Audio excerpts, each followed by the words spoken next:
भवानीपुर ग्राम रे अनुष्ठित रामलीला यात्रा देखा जाई 14 वर्षीय बालकर जीवन गला। पुरी जिला कृष्णप्रसाद ब्लॉक अंतर्गत भवानीपुर ग्राम वार्षिक उत्सव उपलक्षे पारंपरिक रामलीला यात्रा परिवेषण हेउथिला।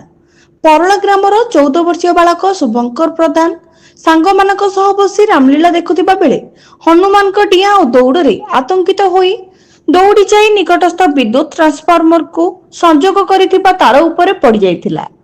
केही किछि जानिबा आगरु घटनास्थल रे बालकटी अचेत होई पड़िथिला। यात्रा परिसर कांद बोपाळी रे फाटी उठिथिला। उपस्थित लोके शुभंकर को निकटस्थ कृष्णप्रसाद चिकित्सालय को आनिबा परे डाक्टर तांको मृत घोषणा करिथिले। कृष्णप्रसाद थाना भारप्राप्त अधिकारी विचित्रानंद प्रधान घटनास्थल रे पहुंची मृत शव को जबत करी व्यवच्छेद पई पठाइथिबा देखिबाको मिलिछि। पुरी जिला Krishnaprasad block Bhawanipur bureau report Kalinga Sambad live Odisha Bhubaneswar.